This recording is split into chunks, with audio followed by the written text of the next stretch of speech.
Hi and welcome to another video lecture.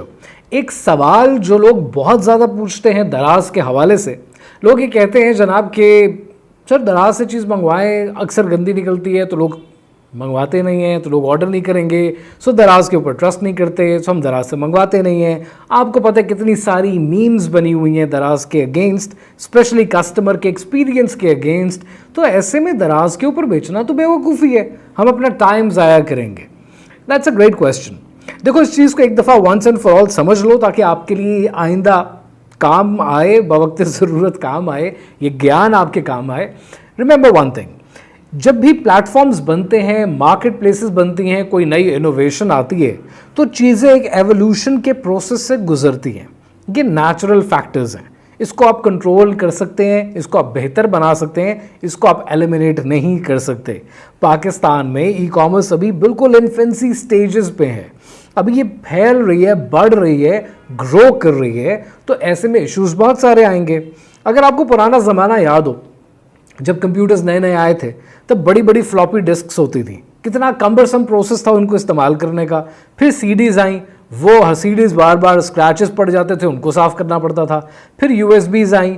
अब दुनिया बदलती जा रही है, अब डेटा क्लाउड पे शिफ्ट होता जा रहा है। तो आज क्लाउड को इमेजिन करें, ज़िंदगी कितनी आसान हुई। सो एक एवोल्यूशन के प्रोसेस से जिस तरह चीज़ें गुजरती हैं, उसी तरह दराज का जो प्लेटफॉर्म है, दराज की जो मार्केट प्लेस है, ये भी एक एवोल्यूशन के प्रोसेस से गुजर रही है।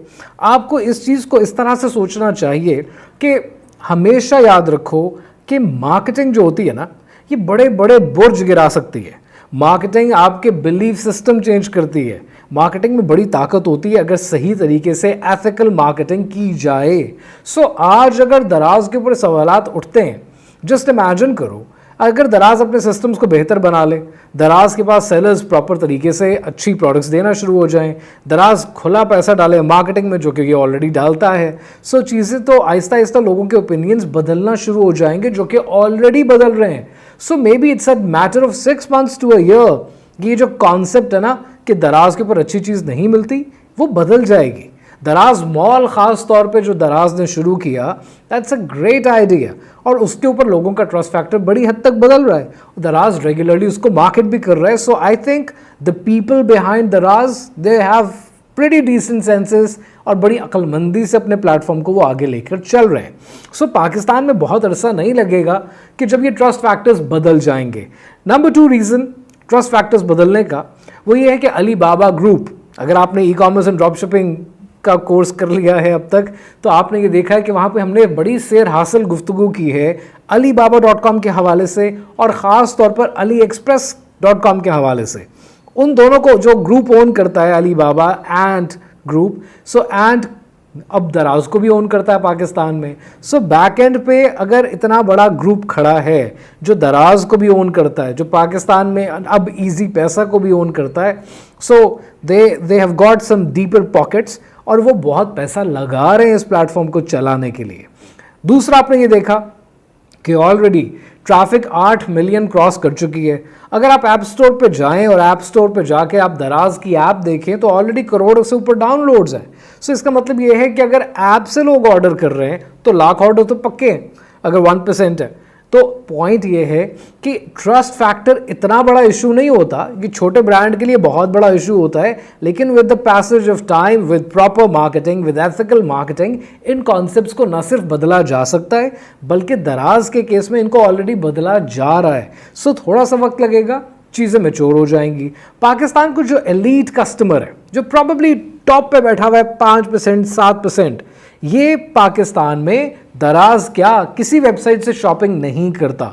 ये पाकिस्तान में ऑनलाइन शॉपिंग नहीं करता, ये अमेज़ॉन पे कर लेगा, ये ईबे से ले लेगा, ये इंटरनेशनल प्लेटफॉर्म से ले लेगा।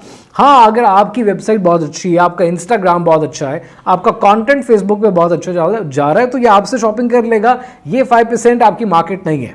लेकिन दराज की इसके बाद जो एक ह्यूज मार्केट है, जो बहुत बड़ी मार्केट है, जो 70-80% की मार्केट है, जो प्राइस कॉन्शियस मार्केट है, ये वो मार्केट है जो सस्ती चीज़ ढूंढ रहे होते हैं, और ये ऑनलाइन भी ढूंढते हैं। सो एक और कॉन्सेप्ट, एक और मिथ जो दराज के बारे में लोग कहते हैं, वो लोग ये कहते हैं कि जी दराज पे तो हर चीज़ महंगी मिलती है।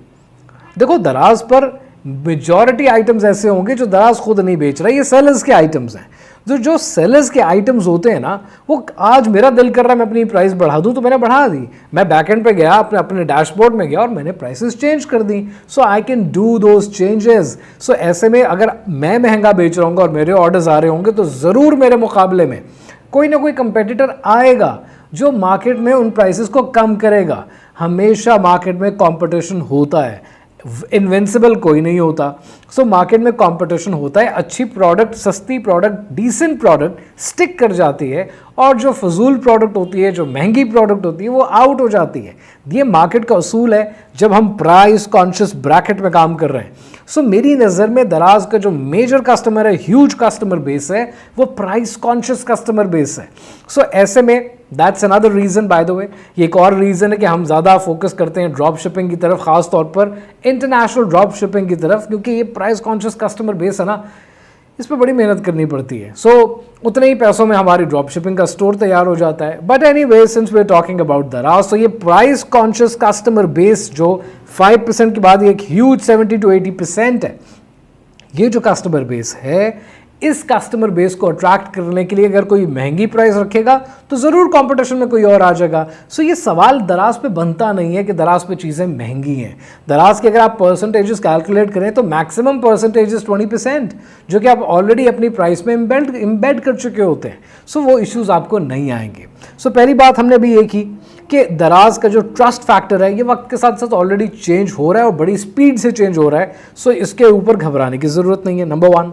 नंबर 2, जो दराज के ऊपर लोग बात करते हैं कि जी दराज के ऊपर चीज़ महंगी होती है, तो that is also not the concern, क्योंकि वो कोई और कंपेटिटर सस्ती देगा, उसके रिव्यूज़ ऊपर आ जाएंगे। सो ये भी कंसर्न नहीं है। देखो, हम जो काम करेंगे दराज पे इस पर्टिकुलर कोर्स पर प्रैक्टिकल डेमोन्स्ट्रेशन के साथ करेंगे। हमने जो काम करना है, हमने ये काम करना है कि हमने ये सोचना है कि यार दराज मैटर नहीं करता। ये फिर मैं आपको बात समझा रहा हूँ, सो इसको गौर से सुन लीजिएगा। दराज मैटर नहीं करता, आपका अपना बिजनेस मैटर करता है कि आप क्या करना चाह रहे हैं। सो हमने क्या करना है, नंबर 1, हमारा प्राइमरी फोकस अभी ये होगा कि हमने दराज पर FBS करना है, फुलफिल्ड बाय सेलर। सेलर खुद चीज़ को पिक करेगा, पैक करेगा और कस्टमर को भेजेगा जब उसको दराज के डैशबोर्ड में ऑर्डर मिलेगा। सो हमने ये बात करनी है कि हमने प्रोडक्ट ढूंढनी कैसे है, हमने कीवर्ड्स की रिसर्च कैसे करनी है, हमने सोर्सिंग कैसे करनी है, हमने सप्लायर के साथ काम कैसे करना है, हमने प्रोडक्ट को मार्केट कैसे करना है, हमने प्रोडक्ट के रिव्यूज़ कैसे लेके आने, ये सब काम हम करेंगे। बट उसके बाद पहला जो टारगेट है वो फुलफिल्ड बाय सेलर है, कि सेलर खुद जब ऑर्डर आएगा तो मैं पैक करूंगा, पिक करूंगा और भेज दूंगा। That's how you going to do. उसके बाद दूसरा ऑर्डर, दूसरा जो आपका टारगेट होना चाहिए, आपका ऑब्जेक्टिव होना चाहिए, वो है फुलफिल्ड बाय दराज, कि दराज के पास आपने सामान रखा, जब ऑर्डर आया दराज ने खुद उठा के दे दिया। उसकी वजूहात क्या है? सबसे बड़ी वजह यह है कि अगर फुलफिल्ड बाय दराज होगा तो आपकी लिस्टिंग ऊपर आएगी, क्योंकि दराज इज अ सर्च इंजन। ये प्रोडक्ट्स का सर्च इंजन है, इसका अपना एक सर्च इंजन चलता है और इस सर्च इंजन में आपने अपनी प्रोडक्ट की रैंकिंग ऊपर करनी है। आपकी रैंकिंग जितनी ऊपर होगी उतने ज़्यादा ऑर्डर्स आएंगे, इसके ऊपर हम बात करेंगे। सो दराज का वो एल्गोरिदम आपको ज़्यादा प्रेफरेंस देगा अगर ये फुलफिल्ड बाय दराज है। सो अगैन हमारा सेकेंडरी टारगेट ये है कि हमने FBS से आहिस्ता आहिस्ता प्रमोट होकर फुलफिल्ड बाय दराज तक पहुंचना है। और उसके बाद फिर हमारा फाइनलिटी जिसको कहते हैं, फाइनल टारगेट ये है कि हमने दराज मॉल में एंटर होना है, कि जहां पर आपका ब्रांड रजिस्टर्ड होगा, जहां पर लोग ज़्यादा ट्रस्ट करते हैं और ज़्यादा शॉपिंग करते हैं। और आहिस्ता आहिस्ता अब रिसेंटली आपने देखा है कि दराज मॉल के एड्स कितने ज़्यादा बढ़ चुके हैं। So that is the third and the final target we have, कि हमने दराज मॉल तक पहुंचना है। सो दराज के ट्रस्ट फैक्टर पे फोकस नहीं कीजिए, फोकस करें अपने बिजनेस ऑब्जेक्टिव पे। And I will catch you in the next lecture.